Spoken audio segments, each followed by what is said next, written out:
This is episode number 69 with Amanda Drobnis.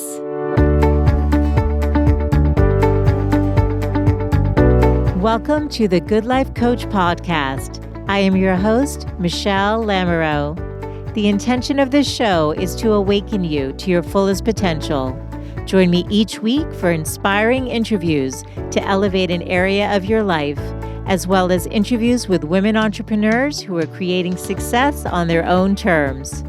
Each episode provides actionable tips to guide you to design a life you love. Hey there, and welcome back to the Good Life Coach podcast. This is your host, Michelle Lamoureux, and I'm so excited to tell you about something I've been working on with my web designer, Heather Jones from Viva La Violet. We've been working on it behind the scenes for a little while, and it's finally launched. So I think it's so important to have a very easy to navigate website and one that allows anyone visiting it a very positive experience that is beneficial to them. So now that I'm up to episode number 70, I asked Heather to do two things. One is it was just one column of podcasts, and now there's 12 episodes per page. So that makes it easier to find shows. But then I asked her to take it one step further. I went in on the back end and categorized every single episode so that you could find the shows that are most interesting and relevant to you. So if you visit thegoodlifecoach.com and on the main navigation bar, go to podcast, you will see a beautiful purple banner that says podcast categories. So now you can search by entrepreneurship, finance, health, lifestyle, relationships, and expert. So if you're an entrepreneur or want to be an entrepreneur or love hearing the inspiring stories of how somebody started and is scaling their company, you just click on the entrepreneur button and everything related to entrepreneurship is there. So you can just scroll through those categories to find the shows that are most interesting to you. So I want to say thank you again to Heather Jones. She's amazing. So joining us on the show today is Amanda Drobnis, who's the CEO and co-founder of Hilltop Biosciences, which is developing and distributing veterinary regenerative matrix products to help animals recover quickly after injury. So she's going to tell us the story about how her love of animals, particularly of horses, and her love of business got combined to create this entrepreneurial venture. It's a great show, and I look forward to introducing you to Amanda.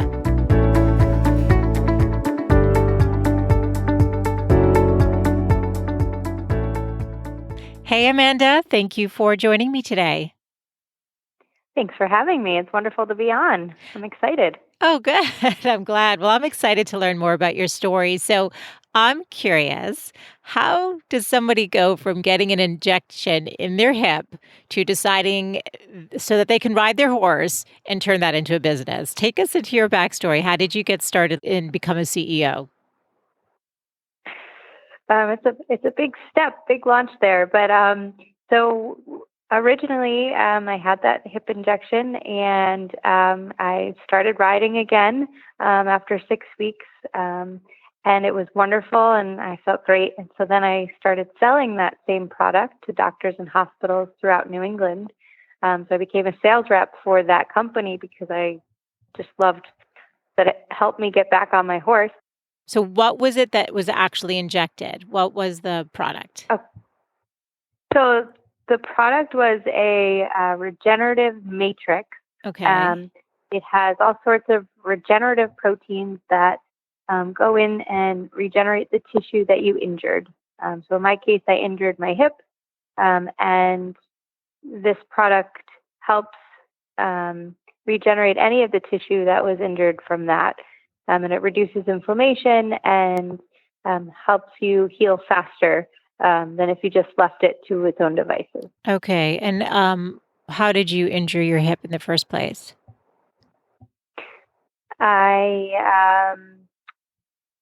We think it was from a variety of riding accidents and skiing accidents, but it was a very cumulative injury. So it happened over probably 4 or 5 years of overuse is my line. That I'll go with. Okay. But the injection helped you recover to the point where you never had that discomfort? Yep, the injection really helped. After about 3 weeks, I was feeling great and could walk without any pain. And then I was allowed to get back on my horse at about the 6 week mark. And from there, there was never any additional pain with riding or walking or skiing or dancing or any other activities that I had originally had Okay. issues with. So it was pretty much good to go after that. Wow. And so were you what was the line of work that you were in, and how did you just say, "Oh, this drug is so cool. This therapy is so cool. I'm going to now be a rep for it." Like how did you make that transition? Where were you coming from professionally? I was actually coming from a moment in my career where I wasn't really sure where I wanted to go. Mhm. I was working for PetSmart, doing marketing, and I really liked my job, but I was ready for something new and different. And I was offered the sales position after the successful treatment, and so I said, "Well, maybe now is a great time to make that career change." So I jumped at the opportunity. Wow. Okay. And so then how did you make the leap from selling the therapy to then using it on horses? I know that you were always looking for a line of work that would allow you to combine your love of animals with business because both of those were passions of yours. But how did you actually, like, how long into the process before you got this light bulb and decided to start investigating and start it? So it was probably about a year and a half after my first injection, my only injection, in my hip, that a friend's horse that I was riding at the time had an injury to her hind leg. Hmm. And we tried all sorts of things, and it took me a long time to think about it. It was probably 6 months or so before, after that injury had occurred to my friend's horse, for me to really put the two pieces together and say, wait, why are we doing all this? Why don't we try that other stuff that I Mm. use? Mhm. Um, and so it was then that I reached out to the CEO of the company I was working for and said, what is the possibility of even doing this? And it's since been about 6 years now, Mhm. 6 or 7 years since that first initial conversation. And so did you partner with that person or did you go and just purchase the the therapy from him and then launch your own thing? So we partnered for a little bit of time to do some science, and they thought it was a great idea and a good market. And then a variety of different things happened along the way. It was time consuming, um, and that wasn't really the human company's focus. So it kind of fell off the table for a little bit, and then that CEO and the scientists had left that company.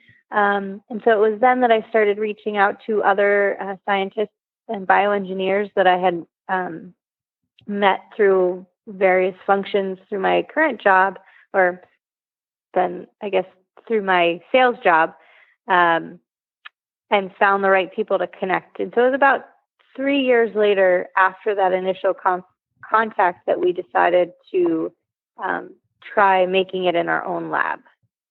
So it was a little bit of a convoluted process to actually get to talking to the CEO, making the product, and then founding this company. And so how many years ago did you start your company?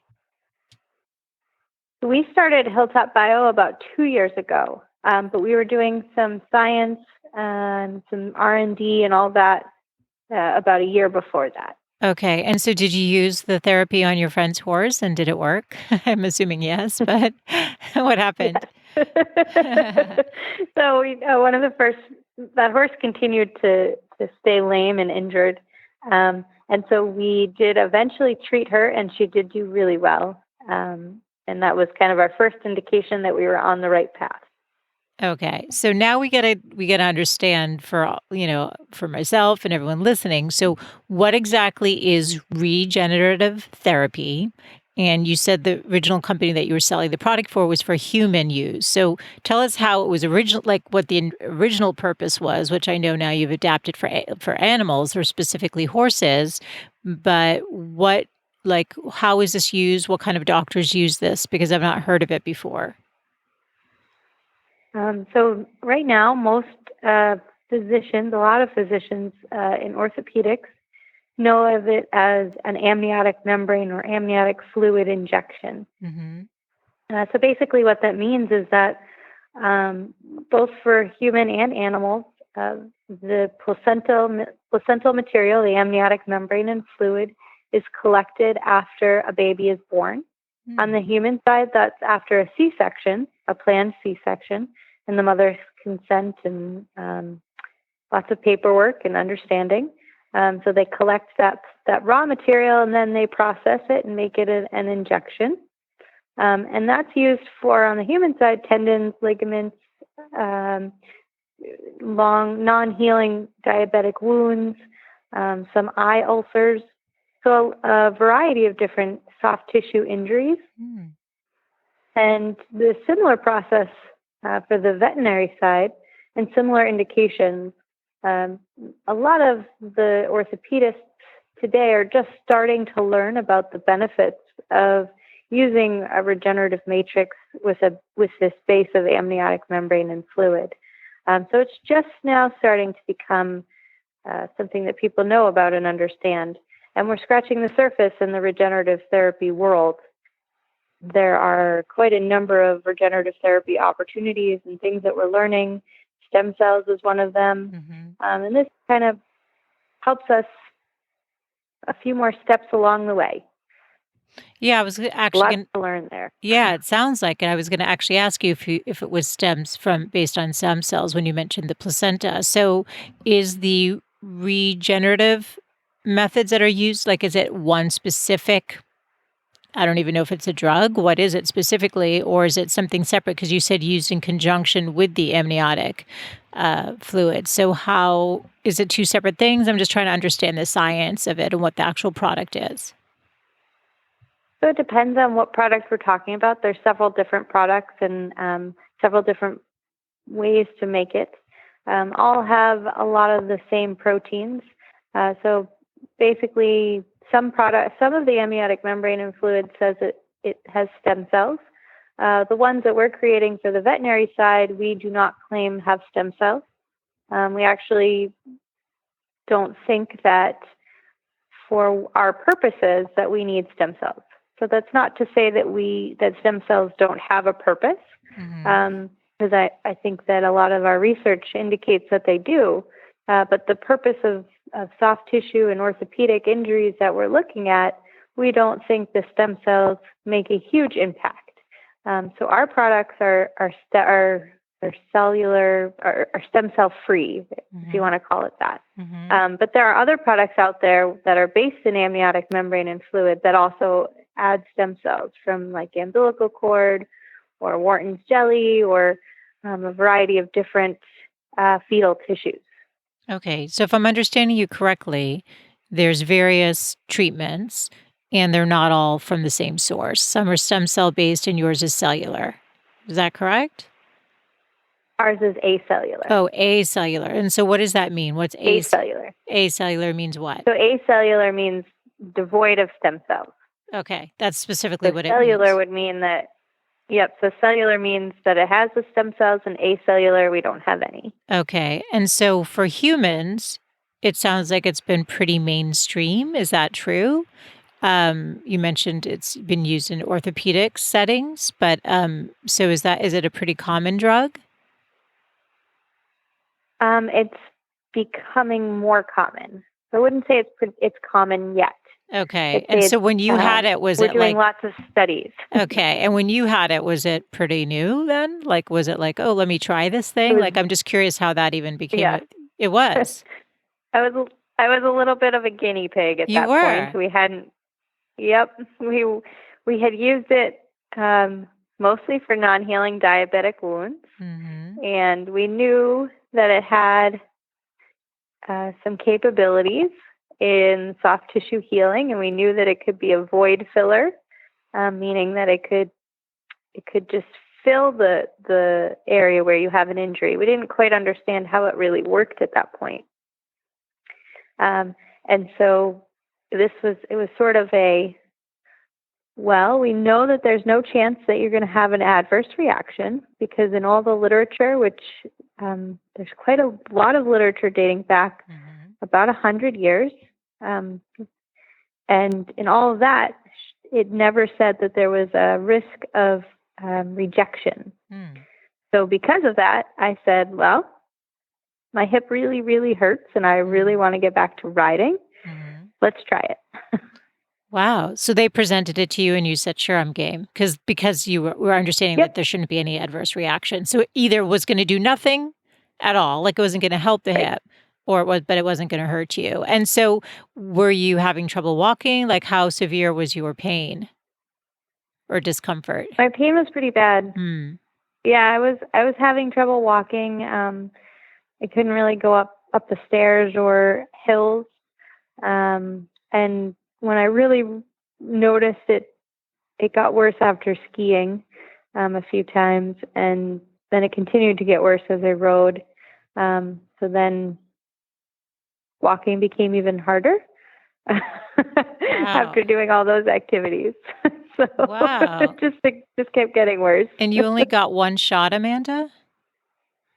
I only got one shot, yep. And then how long after that did you feel better?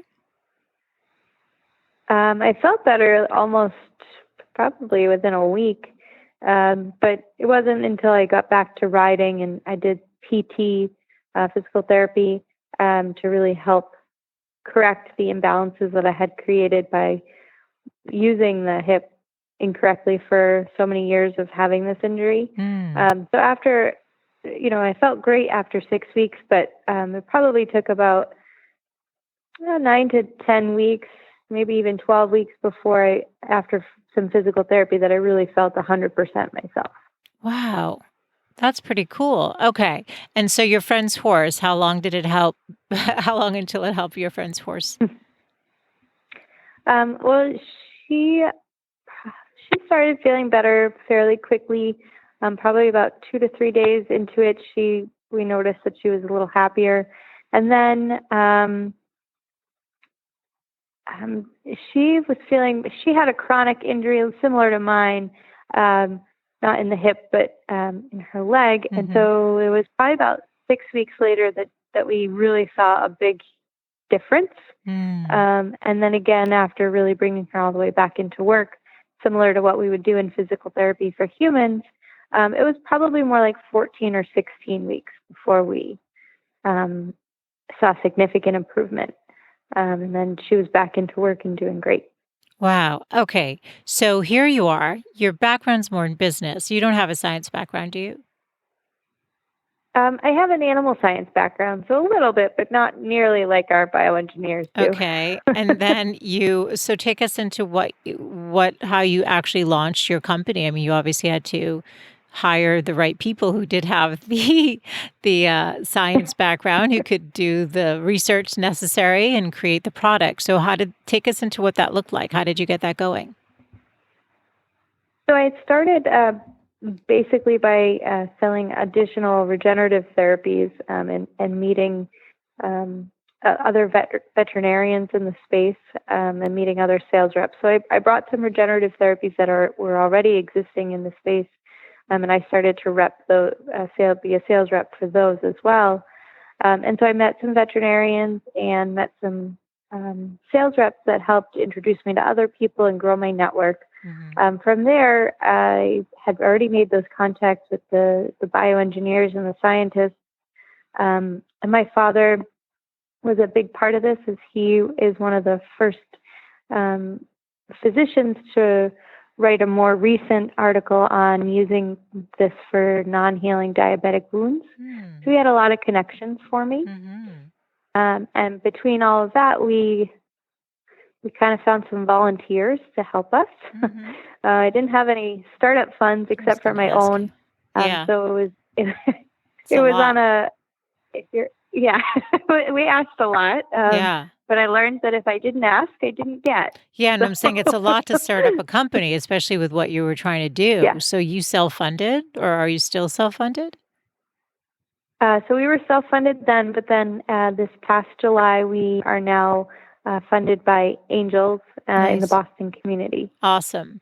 And So so oh, we go ahead. raised our our first round. Oh, congratulations. And so, just going to take a step back though, when you were selling to the vets, were you selling the human stuff or you for them to use in animals, or were they already had they already adopted this practice themselves?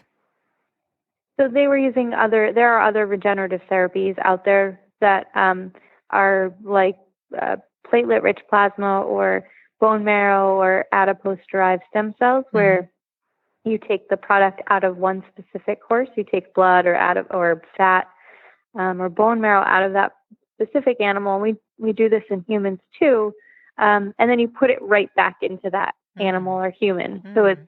it's a little different than what we do today in with this regenerative matrix amnion derived product. What I was selling before was specific to that horse. Mm.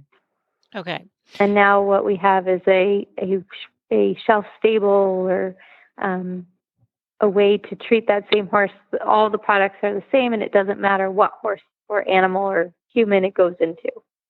And so, who buys your products then? Is it vets? Like, who's your market?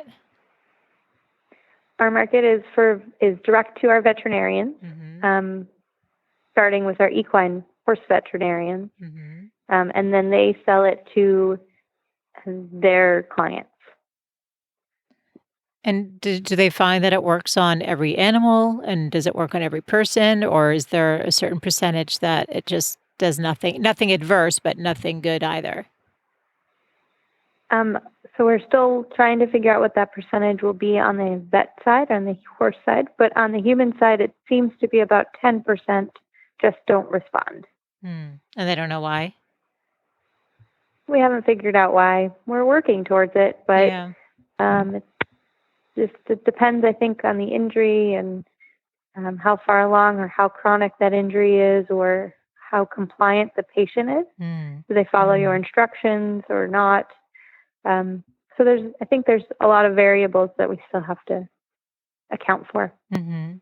And where do you wanna take your company in the next 5 years? Like, what's the vision that you have for it now that you're a couple years in and you've got some funding? So our vision is to create a few more product lines for specific indications. So we're doing some research in a variety of different indications, not just orthopedic. Mm. And then we also want to introduce our product to dogs and cats. Mhm. So that's a big thing because a lot of dogs have arthritis and they're Mm. in pain, and Mm. a lot of those dogs don't have access, or the medicine doesn't really work for them. And so this might be an alternative to help them live a little bit longer Mm. and enjoy life a little bit more. That's So we're awesome. excited to enter the dog market. 'Cause it's been specifically in um, the equine market up until now? Up until now, we're just focused on equine, but Okay, yeah. we're working to refine it for equine and Yep. then take that same science for dogs. And you said potential other applications. Are you able to talk about what you have in mind? Not yet, but Okay. we're almost ready. Okay, that's what I was wondering. I'm like, that could be top secret. I don't know. And It's do you top have secret right this second. yeah, and do you have competitors in your space since it's such a young field right now? So there's two other companies that have just started. Mhm. They have a slightly different product, Mhm. and so I say they're competitors because you're never without a competition. There's Right. always something you're Right. competing, whether you're replacing it or not. So we have those two competitors, but we are a slightly different product. So we're looking forward to embracing the market and teaching everybody more about us. Hmm. Can you share a lesson learned or a failure along the way that would help other women who are, in the early stages of their companies and facing some adversity or just not making the traction that they were hoping they'd make by now? Any words of wisdom or lessons learned that you could share? Well, the age old one is don't give up unless you really haven't looked at have looked at all of the options and you can't find any. But that's one that everybody talks about. Don't give up. And I say that because there have been so many opportunities where I could have just said, I've had enough. Even after we got funding, and getting funding was really difficult. But the biggest piece of advice and lesson learned was that after saying I'm fed up with all of this, is I go back and I make a kind of a list and say, how far have how far have I come and what have I overcome? And remind myself that it was harder maybe a month ago or maybe a year ago. I was in a completely different place. And so I think for me, the biggest thing is make those lists and see where you've come, and then say, do you have that in you to keep going? Because you'll probably overcome this too. What percentage of vets are using these kinds of therapies? Like, is this pretty mainstream, or is it still young within this community as well? It's still very, very young. Yeah. In the horse community, it's a little more mainstream. They've been using different technologies for a little bit now. So they're aware of the benefits of regeneration and regenerative matrices and different opportunities out there, but they haven't quite found their main product, their main go-to. So there's a lot of room to grow. And in the canine side, the dog and cat side, it's just starting to become even something they're interested in. So it's very small interest right this second, but you can see that it's growing. So a huge part of what you have to do is education then. Yeah, a huge part is education, and teaching them about the benefits of what's in these kinds of products and how it helps and why they should be using them. Yeah, you mentioned arthritis. What else does it help? Pain, arthritis. What other conditions does it help for horses and potentially dogs and cats? Tendon or ligament injuries. Our horses get a lot of those. Dogs do as well, especially puppies that are pretty rambunctious. And then we're looking at eye ulcers, some major eye ulcers. This is a very easy to use product for that. Non-healing wounds, so wounds that your horse or your dog has had for a long time and nothing seems to close. This really does help for that type of thing. And then in the future, we have, like I mentioned, a few top secret indications that we're still working on. Cool. You'll have to update us on what happens with that. So what's the mindset? Absolutely. Cool. What's the mindset that you think a woman needs to have to be successful as an entrepreneur, as a CEO of her own company? I think the biggest one is to be able to speak up for your needs and for what you want and for where you want to go. The entrepreneur community is not quite filled with a lot of women just yet. It's very male dominated, and you can't be afraid to speak up in those conversations and to know what it is that you want and or need to make it to the next step, and to not be afraid to talk to anybody and everybody. Everybody in this community is willing to help. Just have to find the right connection. Yeah, that's great advice. And other women that I've interviewed and spoken to are in the science arena and in the science fields. Any of them, whether it's I had a woman who teaches and has a product in games that teaches about antibiotic resistance and all the stuff. But in terms of fundraising, I'm hearing that there's often a barrier to getting funding for these kinds of companies. Did you find that you have to work a bit harder? And did you also find that as a woman that there were any additional barriers or challenges? So it is a little bit harder as a woman to be taken seriously, and to show that you're just as confident and just as able to produce results as your male counterparts. And I definitely see that as a barrier of entry right now. The investor community is still male dominated, as is the entrepreneur community. And so I think there's just they're working towards a shift of understanding the differences between how men pitch, because it's very different than a woman. A woman has a little bit more of an emotional feel to it, Mm. unless I know everything.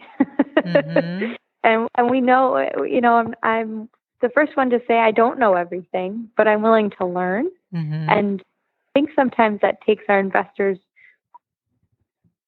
a little off guard. They're surprised by that, Mm-hmm. and not every investor is like that. Mm-hmm. But being open to new ideas and being willing to share those ideas and listen are big keys to success amongst that community, because it's something that they haven't been quite used to. So it's a barrier of entry, but it's also a key to your success by being outspoken about it and saying, I'm willing to listen to whatever it is that you have to say, but I also have an opinion about it.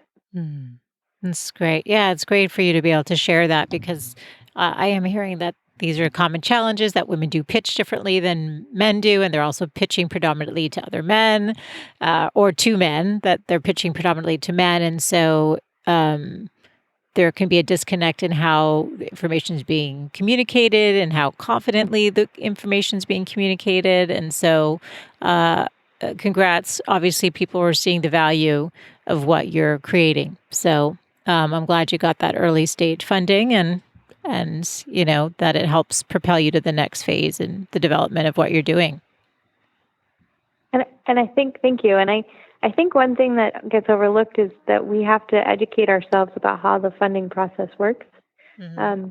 And so that's a big piece of, for me, that was a big piece of my success, was to understand how our angels or our funders felt, our investors felt about investing, and what is it what they wanted to see. Mm-hmm. And so I think for me, the biggest key to success there was to learn the whole process. So if you're in the Boston community, there's lots and lots of resources. But in other communities, it's probably not as easy to learn. So I think going on the web and finding resources that can teach you what it is that you're missing, or that you don't understand, or maybe you don't know that you don't even understand that. But that was a big key to my success in at least pitching to these investors, was that I at least had a general idea of what they were looking for. Yeah. And so that's another thing that I didn't bring up before, but I think is important, is that go and learn before you. Yeah. Don't Before just you go pitch. pitch. Yeah, that's great advice. And where in Boston, for anyone who might be in Boston, did you find those kinds of resources? In Boston, we have a great group called the Capital Network, and they were very helpful. They do a wide array of seminars, and then MIT Enterprise Forum is open to other. You don't have to be an MIT alum, and there's MIT Enterprise Forums in a few different states, I believe, and those were the two main ones. But there's also an entrepreneur networking group that I believe is in other cities. Here it's called Boston Entrepreneur Networking. And they put on seminars. So there's lots of them, and you just have to go searching for your community. Totally. Yeah. And what would you suggest somebody Google if they were looking in their city, and maybe it's not as big of a city as Boston, or isn't as rich in the venture capital or angel communities? What would you suggest? I'd probably first start with the Angel ACA. I think it's Angel Capital Association. And they might have a list of resources, or at least a list of angel groups in your area, and then click on those websites and see if in your area, most of the angels are connected to a lot of those resources, because they want to teach future entrepreneurs about this process. So that's a great place to start, is to find the angel groups in your area through the ACA. And then I also would Google entrepreneur seminar, and then your city name or town name, and see what comes up. I know if I do that in Boston, I get quite a number of hits. So that should help. That's great. And Amanda, how do you define success? I define success as being something that I've hit my milestones, or I've at least tried to hit my milestones, and I did it with a smile on my face. And I didn't, because you're going to fail. And so success is a wonderful thing, but you have to look, and the way to define success is by looking at where you came from. And it's okay to fail too. And I think that's a big piece that we forget. But sometimes you're going to fail, but if you get back up and try again, maybe you'll overcome the next steps. I'm wondering how much riding horses has taught you about failure, because you can fall off that horse or get thrown off a lot, right? Yes. Yes. I've been thrown off my fair share of horses, been hurt, and you just get back on and you say, okay, what did I do wrong and how can I make it better? Do you have a morning or evening routine that fosters your success? I have a little bit of both. My morning routine, I make sure that at least 3 mornings a week I hit the gym before really talking to anybody. And sometimes it means that I didn't hit the gym until 8 o'clock in the morning, and I'm kind of a little late for what people would say this is the start of your day. But then I work later. So to me, I don't have to start at 8 a.m. And as long as I get my 3 days a week of the gym, I'm a happy girl. So that's a big starter for the morning.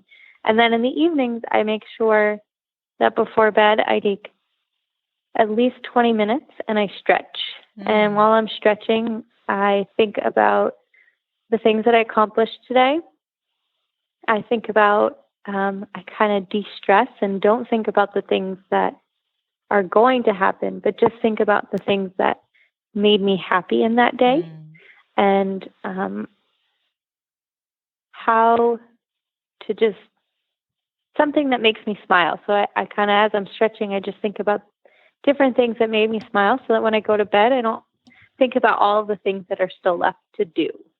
The other thing I do is put a notepad by my bed, because when I start thinking about all those other things, I can write them down and I won't forget. And that's made a huge difference in my life. I always forget about that, but that's my number one. Absolutely. I have actually recommended that to so many friends who are not sleeping because they're waking up at 3 a.m. with the to-do list playing in their head. I'm like, you've got to get it on paper the night before for sure.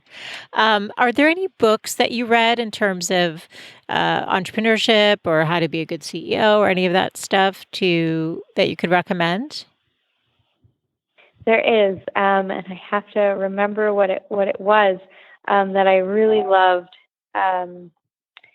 It's an excellent book about being a woman in this space, and how to kind of act like a man, if you will, but not really, but basically get back at them. It's called Seducing the Boys Club by Nina. I don't know how to say her last name, but I think it's DeSessa. Okay. And I'm sorry if she's listening and I totally messed up her last name. I'll link it in the show notes so people will be able to find it. No worries. It's called Seducing the Boys Club. I've not heard of that one. It was good. It's an excellent read, especially if you're in an industry that is full of men. It's her account of working in the marketing industry in the very early, I think it was 90s, when it was really only men, and how to get them to play nicely with you. And it's definitely helped quite a bit for me. Okay. Thank you for that. Can you leave the women listening with your 3 best tips for living a good life?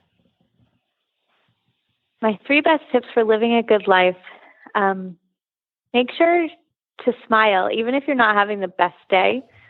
Putting a smile on your face, not a fake smile, but finding something that makes you happy and thinking about that to help put a smile on your face, I think makes the day go better. And you kind of trick your brain into thinking, I can do this. The next is play music that makes you happy. I'm all about happy, I guess. Anything that makes me happy is living the best life. Yeah. And so I love to listen to music, and I have a playlist for specific moods, and that helps me get into a better place in my head to not think about all the negative things that are out there and that can be plaguing me, or making me anxious, or it just helps to know that there's other things out there. And so playlists for different moods to get you in a different place. And then being true to yourself and knowing who you are and knowing what it is that you stand for. I think that makes you live the best life that's out there, is to understand you and to take that time to understand who you are and what do you want in this life, because this is it. This is your only life, and you better live it to the best that you can. And you have to enjoy it, and it's up to you to make those changes. Nobody else. Absolutely. That's actually a perfect place to end, because that's really, what the show's all about, is what's possible for you, and own that and find your joy and, make the most of this one precious life. So thank you. That was a great place to end. Where can people learn more about you and your work, Amanda? Where can I direct them? Our website has lots of information about the products and about the science, and it's hilltopbio.com. Awesome. Such a pleasure. This was really interesting. I love talking about science-related companies. It's always an education for me and hopefully for the women listening. And it's so cool to hear how women are just creating these amazing businesses by following their passions. You wanted to combine your love of business and animals, and you've done that. So this has been just a joy to learn more, and congrats to you. Thank you. Thanks so much for having me. This was fun. Oh, good. It's fun for me too. Thanks, Amanda. Thanks as always for tuning in. I hope that you will check out the website over at thegoodlifecoach.com and head over to the podcast page so you can find all of the shows that are most relevant to you. While you're there, please take a second to join the weekly newsletter. You'll get an email from me every Wednesday morning with the latest episode of the podcast, other inspiration and tips, and my favorite takeaway from that week's episode. You'll also get, as a thank you, a questionnaire called Discover Your Purpose. I am hearing that so many people, even at mid-age like myself, are on a quest to really figure out why we are here. And I created this questionnaire actually in 2018. I had used it for some coaching clients, and I wanted to share it with you because taking time to think about and answer these questions opens up some information to you that you might not have had the opportunity to think about. It prompts you to think about and answer some key questions that will hopefully help you on your way. So would love to have you be a part of the community. Thank you as always for tuning in, and I look forward to reconnecting with you next Wednesday. Bye for now.